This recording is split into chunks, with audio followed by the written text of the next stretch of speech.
নমস্কার বন্ধুরা, দিতির রান্নাঘর উইথ ব্লগ চ্যানেলে আপনাদের প্রত্যেককে স্বাগত। দেখুন, আজকে নিয়ে চলে এসেছি সম্পূর্ণ নিরামিষ সাবেকি একটি রান্না, চাল পটল। তো আজকের আমার এই রান্নাটা আমি কিভাবে করেছি চলুন দেখে নিই। দেখুন বন্ধুরা, চাল পটল করার জন্য কড়াইতে তেল গরম করে নিয়েছি। এইবার পটলগুলো আগে সুন্দরভাবে ভেজে নেব।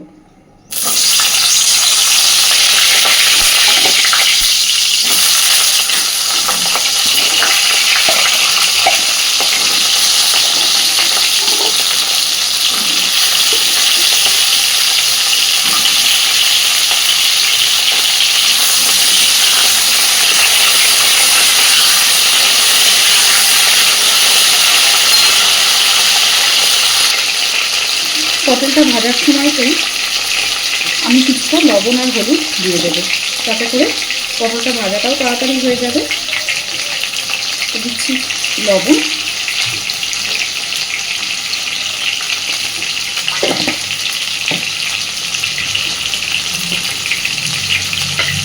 আর দিচ্ছি হলুদ দিয়ে।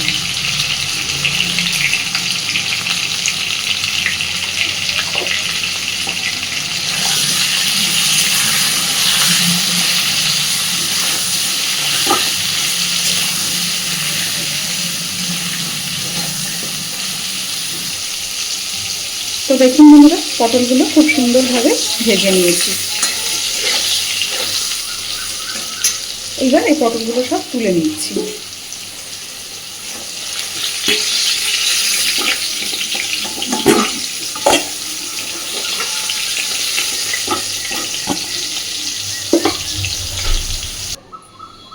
ওই তেলে এবার আমি আলুগুলোকেও ভেজে নেব।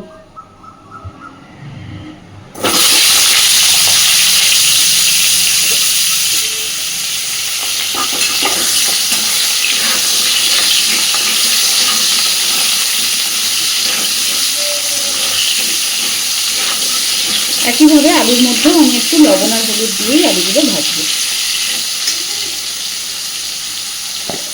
তো প্রথমেই দিচ্ছি লবণ,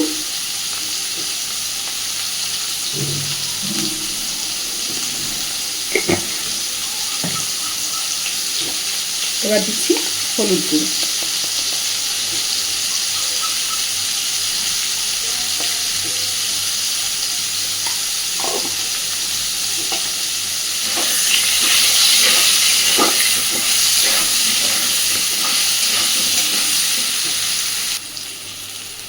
দেখুন আলুও খুব সুন্দর করে ভেজে নিয়েছি। এবার ভাজা পটলের মধ্যে আলুটাকেও তুলে নেব।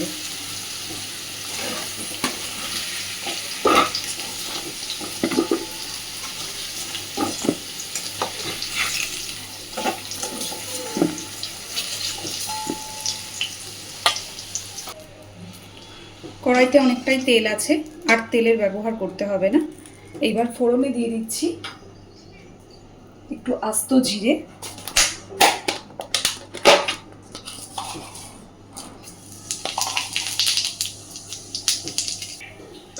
একটা শুকনো লঙ্কা আর একটা তেজপাতা। এইবার মশলার মধ্যে দিয়ে দেব, আমি এইখানে দেখুন শিলে বেটে রেখেছি শুধুমাত্র আদা আর জিরে, এই আদা জিরে বাটাটা।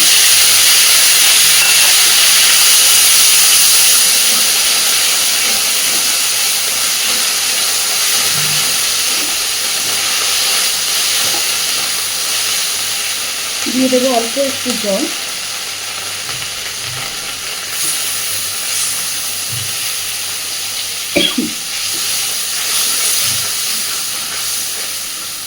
এইবার মশলাটাকে খুব ভালোভাবে কষাতে থাকবো যতক্ষণ না মশলা থেকে তেল ছেড়ে যাচ্ছে। পরিমাণ মতন একে একে দিয়ে দেবো হলুদ গুঁড়ো। অলরেডি যেহেতু আমি আলু আর পটল ভাজার সময়ও হলুদের ব্যবহার করেছি, তাই একটু বুঝেই দেব, লবণ হলুদ দুটোই।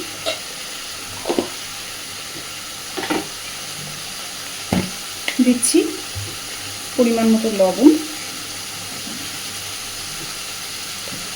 আপনারা যদি এই রান্নাটাতে, আজকে আমি সম্পূর্ণ নিরামিষভাবেই করছি, যদি চিংড়ি মাছ ব্যবহার করতে চান তাহলে এই মশলাটা দেওয়ার আগে চিংড়ি মাছটা দিয়ে একটু নাড়াচাড়া করে তারপর মশলাটা দেবেন। দিয়ে দিচ্ছি লঙ্কা গুঁড়ো।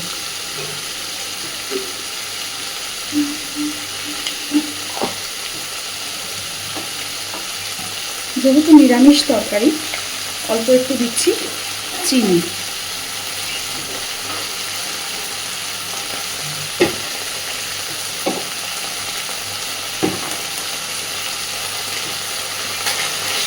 খুব ভালোভাবে একদম গ্যাসের ফ্লেমটাকে কমিয়ে দিয়ে মশলাটাকে কষাতে থাকবে।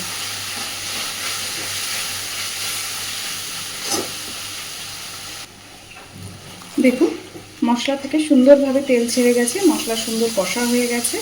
এবার দিয়ে দিচ্ছি গোবিন্দভোগ চাল।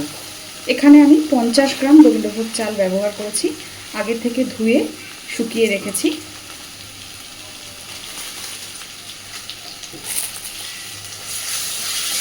চালটাকে দিয়ে ভালোভাবে একটু নাড়াচাড়া করে নেব। ততক্ষণ পর্যন্ত দিয়ে দেবো একটুখানি জল, যাতে মশলা পুড়ে না যায়।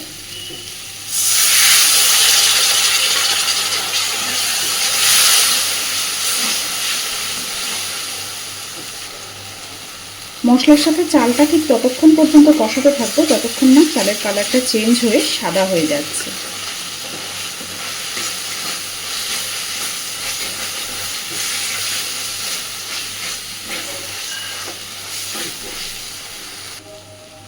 দেখুন চালের কালার সম্পূর্ণ চেঞ্জ হয়ে গেছে।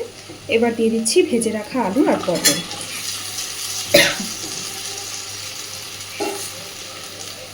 আলু পটলটাকে দিয়ে সুন্দরভাবে মিনিট 5 সময় নিয়ে একটু কষাতে থাকবো। দিয়ে দেবো অল্প একটু জল। অল্প অল্প জল দিয়ে দিয়ে যে কোনো রান্না কষাতে থাকলে না, সেই রান্নার স্বাদটা একদম অন্যরকম হয়।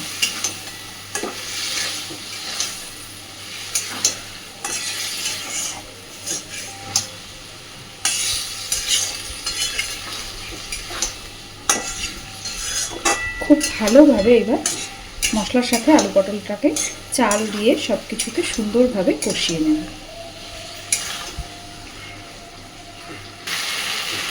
দেখুন সব কিছু সুন্দর করে কষিয়ে নিয়েছি, তেল ছেড়ে দিয়েছে। এবার দিয়ে দেবো পরিমাণ মতন জল।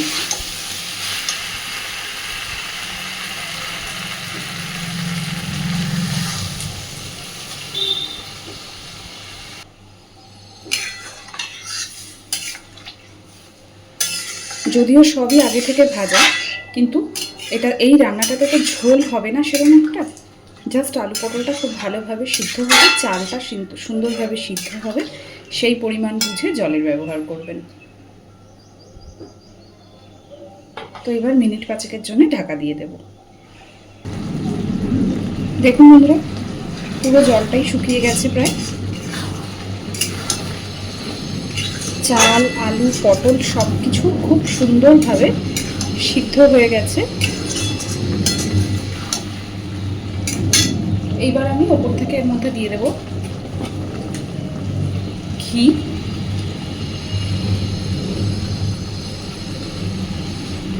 এইসব নিরামিষ সাবেকি রান্নাতে ঘিটা একটু বেশি দিলেই ভালো, তাই বলে এমন নয় যে অনেকটা।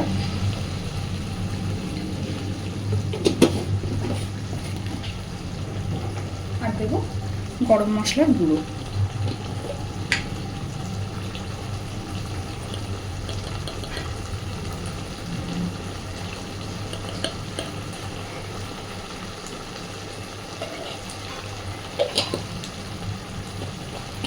খুব ভালোভাবে সব কিছুকে এবার মিশিয়ে দেব। আর গ্যাসের ফ্লেমটাও আমি অফ করে দিচ্ছি। তো একদম সাবেকি পদ্ধতিতে আমাদের মা দিদা ঠাম্মাদের হাতের গোবিন্দভোগ চাল দিয়ে পটল একদম রেডি। আর এই সব রান্নার স্বাদ তো আমরা সবাই জানি কতটাই সুন্দর হয়। অবশ্যই এইভাবে বাড়িতে ট্রাই করে দেখবেন, খুব সহজে খুব ঝটপট এই রান্নাগুলো হয়ে যায়, আর খেতে তো অসাধারণ স্বাদের। তো আজকের আমার এই নিরামিষ চাল পটলের রেসিপিটা আপনাদের কেমন লেগেছে আমাকে অবশ্যই জানাবেন। আর প্লিজ আমার চ্যানেলটাকে লাইক, শেয়ার এবং সাবস্ক্রাইব করে আমার পাশে থাকবেন।